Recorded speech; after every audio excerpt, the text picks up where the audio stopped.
According to Forbes, 45% of respondents said that online dating app was the top place to find dates for them, way higher than being connected by a friend at 33% or meeting someone at a concert or festival or another public event at 32%. So with online dating being an extremely popular form of meeting someone, is it actually effective? And are these companies that own online dating apps actually looking out for you? That is a loaded question, and we're going to break that down. In order to analyze if these apps and these companies are actually looking out for us, we need to break down how they actually make money. Most online dating apps, for example, Tinder, Bumble, Hinge, and others, have a swipe feature. You swipe right if you like someone, and you swipe left if you don't like the person and want to move on to the next profile. According to research by Kellogg Business School, women spend around 3.1 seconds on average before swiping right on someone they found attractive, and 6.9 seconds on average before swiping left on someone they found unattractive. Men spend between 5.7 seconds and 6.26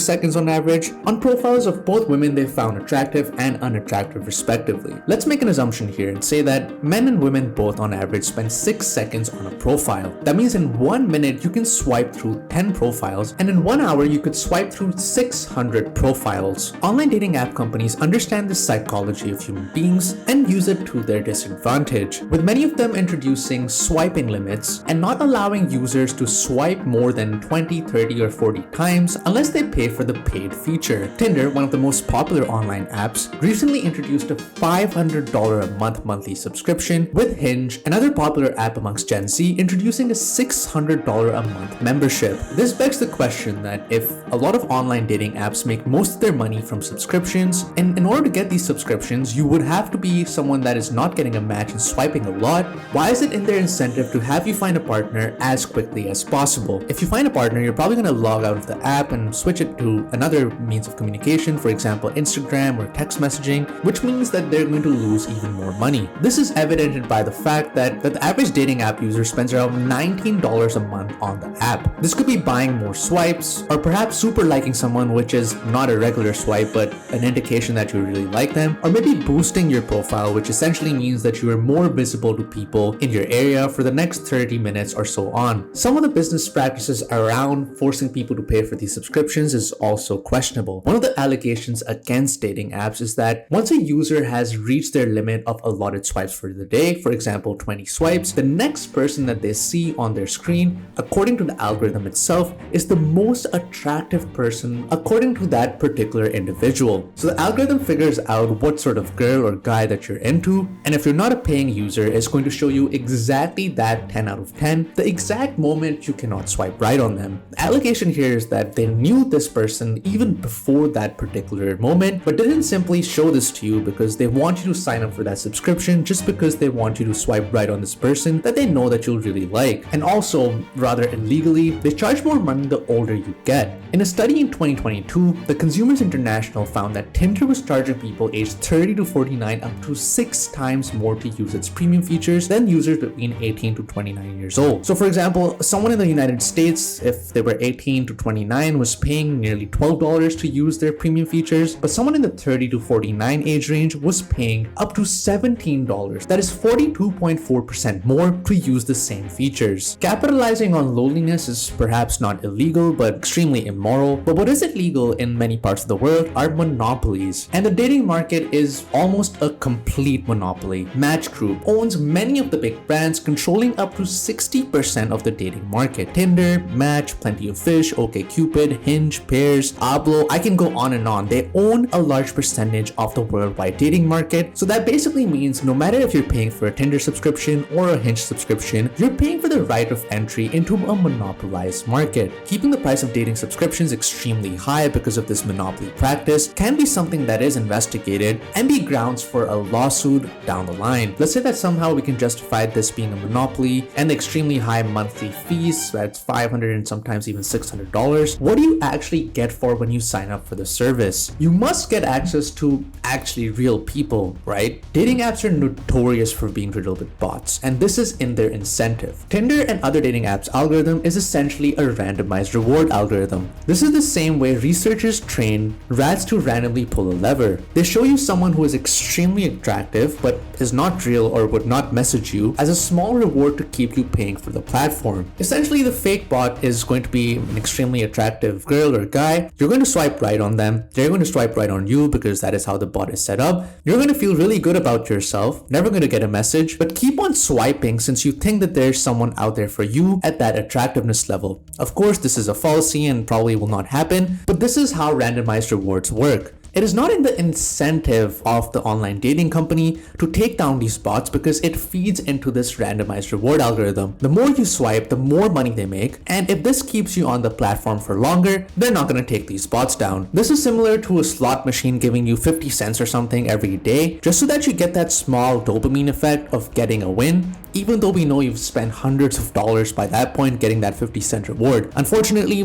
that is just how the brain works, and the algorithm knows that. You might say, even though there's bots, there's also real people, right? So as long as the algorithm is working, it should be able to get me the people that I really like. The only problem with that is that the algorithm is designed to show people that are attractive. And no, I'm not saying you're not attractive or I'm not attractive. By attractive, I mean literally the top 5 percentile of people. According to research, a man of average attractiveness is going to be liked by less than 1% of females, and more accurately, 1 every 115 females. That is an astonishingly low success rate, and it's going to work against you in the algorithm. The algorithm only wants to show people that are getting a high swipe rate, and 78% of women only swipe right on the top 20% of men. That means the algorithm is only going to favor 20 out of 100 people, with the rest having an extremely low success rate, maybe even less than that 1% that we talked about, since that was an average including these high achievers. Even with everything working against you, the algorithm, the bots, the companies themselves,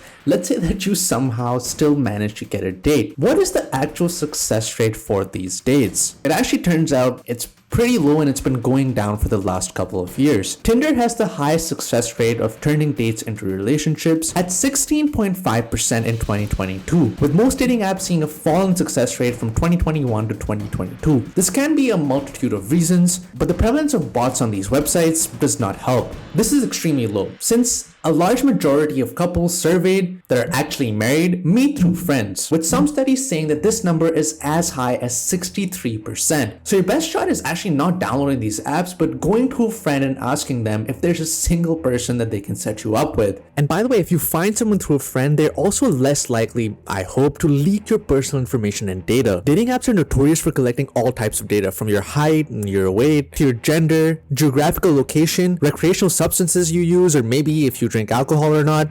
And I've faced several lawsuits through the years alleging that they're exposing all of this data to third-party brokers. One of the most recent lawsuits was around Grindr, a dating app that has allegedly leaked sensitive medical information and personal information of users to advertising companies. This is extremely illegal, and if proven guilty, they could face massive fines, which they have already in Norway in 2021 when they were fined $6 million, and perhaps even somehow have to recoup the victims. 1 in 4 dating apps surveyed also collected metadata from your content. Metadata is essentially data, for example, from your photos or videos that tells the company where the photo was taken, when the photo was taken, what time of the day, and other sensitive information, and also allow them to scan for content information. Maybe you have a pet in the photo, a sport that you're playing, maybe you're on a trip. Whatever it may be, it allows them to scan all of this information, which they can use to make inferences about you and sell you stuff. And once again, I don't want to single out Grindr. 80% of dating apps share or sell your personal information according to a lot of studies. So you're essentially paying 2 times. 1, for the subscription,